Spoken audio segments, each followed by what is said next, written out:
শুরুতে জানিয়ে দেব এবার সামরিক শক্তি প্রদর্শন করল সৌদি আরব। জানিয়ে দেব ন্যাটোর ঘাঁটিগুলোতে হামলা চালাবে রাশিয়া। এছাড়া রয়েছে নির্বাচনের আগের দুঃসংবাদ পেলেন জো বাইডেন। জানিয়ে দেব বাইডেনের প্রস্তাবে সাড়া দিয়ে যুক্তরাষ্ট্রের কোর্টে বল পাঠালো হামাস। সর্বশেষ জানিয়ে দিব ইউক্রেনের বিদ্যুৎ উৎপাদন সক্ষমতার অর্ধেক ধ্বংস করেছে রাশিয়া, অভিযোগ জেলেনস্কির। এবার সামরিক শক্তি প্রদর্শন করল সৌদি আরব, নতুন শুভ শক্তির সম্ভাবনা।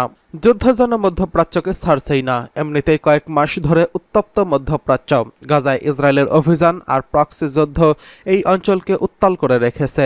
এবার উপসাগরীয় অঞ্চলে ইয়েমেনের বিদ্রোহী গোষ্ঠীর হামলা সাগরপথে বাণিজ্যকে ঝুঁকিতে ফেলেছে। সব মিলিয়ে যুদ্ধ এই অঞ্চলকে গিলে খাচ্ছে। এসবের মধ্যেই এবার মহড়ার মাধ্যমে সামরিক শক্তি প্রদর্শন করল সৌদি আরব। এখন মধ্যপ্রাচ্যের সব দেশই চাইছে সামরিক শক্তি বাড়াতে। সৌদি আরবও চায় রণকৌশলে নিজেদের পারদর্শী করে তুলতে। এই নিয়ে যুক্তরাষ্ট্রের সঙ্গে চলছে দর কষাকষি। প্রায়ই বিভিন্ন গণমাধ্যমে শোনা যায় এই বুঝি সামরিক চুক্তিতে পৌঁছল সৌদি যুক্তরাষ্ট্র, কিন্তু শেষ পর্যন্ত হচ্ছে করেও আলোর মুখ দেখেননি তা। চুক্তি হোক বা না হোক, এবার মক্কায় সামরিক প্যারেড করেছে সৌদি আরব। মুসলিমদের কাছে অত্যন্ত পবিত্র এই মক্কা নগরী। এখন পবিত্র জিলহজ মাস চলছে। এই মাসেই পবিত্র হজ অনুষ্ঠিত হবে। তাই হজকে ঘিরে হাজিদের নিরাপত্তা বাহিনী প্রস্তুত কেমন তা দেখাতেই এই প্যারেড অনুষ্ঠিত হয়েছে বলে এক প্রতিবেদনে জানিয়েছে দ্য ন্যাশনাল। হজের মৌসুমে ভিড় সামলানো একটি বড় উদ্বেগের বিষয়। সৌদি আরবের সরকারি হিসেব অনুযায়ী গেল বছর 13 লাখের বেশি মুসলিম পবিত্র হজ পালন করেছে।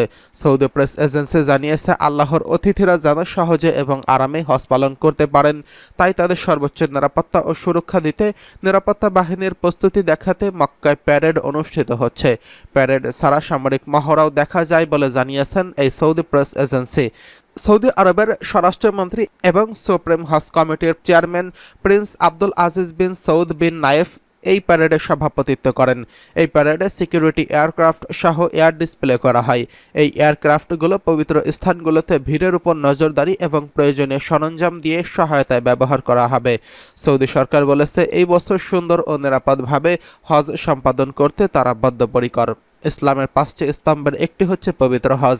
এটি একটি আর্থিক ইবাদত, অর্থাৎ আর্থিক ও শারীরিক সামর্থ্য থাকা প্রত্যেক মুসলমান নরনারীর উপর হজ ফরজ।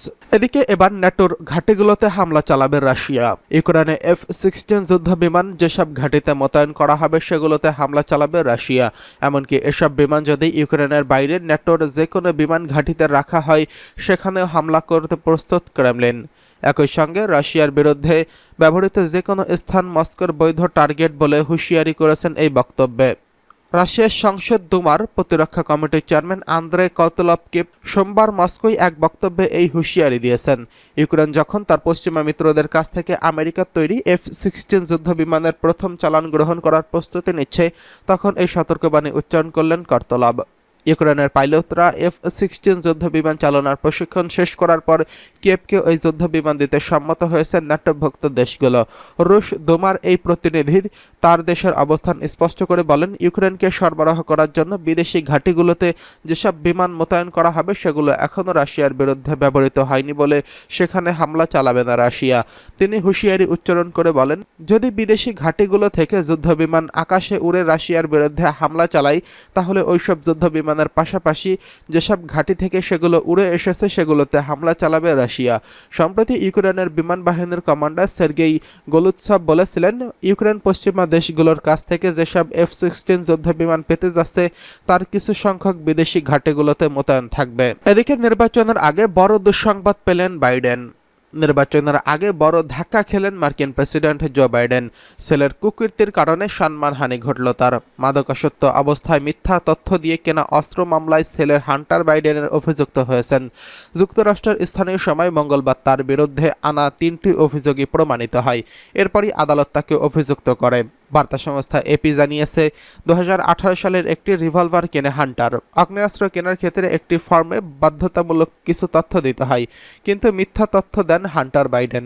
সরকারি কৌশলীরা জানিয়েছেন অস্ত্র কিনতে হলে মাদকাসক্ত অথবা কোনো নেশাদ্রব্য গ্রহণ করেন কিনা সেই ব্যাপারে স্পষ্টভাবে জানাতে হবে, কিন্তু হান্টার সেক্ষেত্রে অস্ত্র ব্যবসায়ীকে মিথ্যা তথ্য দেন। মিথ্যা কথা বলেই তিনি অস্ত্রটি নেন এবং 11 দিন সেটি নিজের কাছেও রাখেন। আদালতে দোষী সাব্যস্ত করার দায় দেওয়ার সময় হান্টার খুব একটা বিচলিত দেখা যায়নি। অভিযুক্ত হওয়ায় হান্টারকে এখন 25 বছরের কারাদণ্ড দিতে পারে আদালত। তবে প্রথমবারের মতো এই অপরাধ করায় সর্বোচ্চ সাজা দেওয়া হবে কিনা তা স্পষ্ট নয়। নভেম্বরের প্রথম সপ্তাহে মার্কিন প্রেসিডেন্ট নির্বাচনের আগে সেলের এমন সাজা বাইডেনের নির্বাচনে কতটা ধাক্কা দেবে সেটাই এখন প্রশ্নের বিষয়। এদিকে বাইডেনের প্রস্তাবে সাড়া দিয়ে যুক্তরাষ্ট্রের কোর্টে বল পাঠালো হামাস। জাতিসংঘের নিরাপত্তা পরিষদে সোমবার গাজায় যুদ্ধবিরতির জন্য যুক্তরাষ্ট্রের 3 স্তরের একটি খসড়া প্রস্তাব পেশ করে। পরিষদের 15 সদস্যের মধ্যে 14 দেশের সমর্থনে এটি পাশ হয়। এই ঘটনার পর যুক্তরাষ্ট্র বল এখন হামাসের কোর্টে। এর প্রতিক্রিয়ায় গাজার শাসক দল হামাসের পক্ষে একজন সিনিয়র কর্মকর্তা যুদ্ধবিরতির প্রস্তাব মেনে নেওয়ায় আলোচনার জন্য তাদের প্রস্তুতির কথা জানিয়েছেন। গাজার বাইরে থাকা হামাসের সিনিয়র কর্মকর্তা সামি আবু জহুরি বলেন, তারা যুদ্ধবিরতির প্রস্তাব গ্রহণ করেছেন এবং বিস্তারিত আলোচনার জন্য প্রস্তুত রয়েছেন। তিনি জানান, ইসরায়েল এটি মেনে চলবে কিনা তা নিশ্চিত করা ওয়াশিংটনের উপর নির্ভর করে। সামি বলেন, হামাস গাজা থেকে ইসরায়েলি সৈন্য প্রত্যাহার এবং ইসরায়েলের জেলে থাকা বন্দীদের ফিলিস্তিনি বন্দীদের জন্য গাজায় জিম্মিদের অদলবদল করার শর্ত মেনে নিয়েছেন। যুক্তরাষ্ট্রের জাতীয় নিরাপত্তা কাউন্সিলের মুখপাত্র জন কির্বি নিশ্চিত করেছেন, বাইডেন প্রশাসন হামাসের কাছ থেকে যুদ্ধবিরতির প্রস্তাবের জবাব পেয়েছে। জন কির্বি বলেন, তারা এখন এটা মূল্যায়ন করছে। তিনি বলেন, এটা অবশ্যই ভালো যে আমাদের কাছে এখন জবাব আছে। এই মুহূর্তে তিনি আর কথা বাড়াতে চান না বলে মন্তব্য করেন। ওয়াশিংটন থেকে আল জাজিরার প্রতিনিধি মাইক হান্না বলেছেন, এর অর্থ যুক্তরাষ্ট্র হামাসের কাছ থেকে যুদ্ধবিরতির প্রস্তাব পেয়েছে এবং তারা এখন বিস্তারিত দেখছে, এটা নিয়ে কাজ করছে। আল জাজিরার এই রিপোর্ট বলেন, মার্কিন পররাষ্ট্রমন্ত্রী অ্যান্টনি ব্লিংকেন বলেছিলেন, বল হামাসের কোর্টে। এখন মনে হচ্ছে সেই দৃশ্য পরিবর্তন হয়েছে, যেহেতু হামাস বাইডেনের প্রশাসনের তৈরি করা যুদ্ধবিরতির প্রস্তাবে জবাব দিয়েছে, তার মনে বল এখন যুক্তরাষ্ট্র ও ইসরায়েলের কোর্টে। এদিকে ইউক্রেনের বিদ্যুৎ উৎপাদন সক্ষমতার অর্ধেক ধ্বংস করেছে রাশিয়া, অভিযোগ জেলেনস্কির। রাশিয়া ইউক্রেনে বিদ্যুৎ উৎপাদন সক্ষমতার অর্ধেক ধ্বংস করেছে বলে জানিয়েছেন ইউক্রেনের প্রেসিডেন্ট ভলোদিমির জেলেনস্কি। মঙ্গলবার তিনি বলেন, শীতকাল থেকে শুরু করে এই পর্যন্ত ইউক্রেনের জ্বালানি স্থাপনায় রাশিয়ার হামলায় কিয়েভের বিদ্যুৎ উৎপাদন ক্ষমতার অর্ধেক ধ্বংস হয়ে গেছে। বার্লিনে এক সংবাদ সম্মেলনে জেলেনস্কি বলেন, রাশিয়ার ক্ষেপণাস্ত্র ও ড্রোন হামলার ফলে ইতিমধ্যেই ইউক্রেনের 9 গিগাওয়াট বিদ্যুৎ উৎপাদন ক্ষমতা ধ্বংস হয়েছে। গত শীতে দেশটির বিদ্যুতের সর্বোচ্চ উৎপাদন ছিল 18 গিগাওয়াট। বর্তমানে ওই সক্ষমতার অর্ধেকেরও বিদ্যমান নেই। অন্যদিকে চলমান রাশিয়া ইউক্রেন সংঘাতে রুশ সেনাবাহিনীতে নিয়োগ করা 2 ভারতীয় নাগরিক নিহত হয়েছেন। বিষয়টি নিশ্চিত করেছেন ভারতের পররাষ্ট্র মন্ত্রণালয় এবং তার তরফ থেকে জানানো হয়েছে, সরকার বিষয়টি রাশিয়ার কাছে উত্থাপনও করেছে।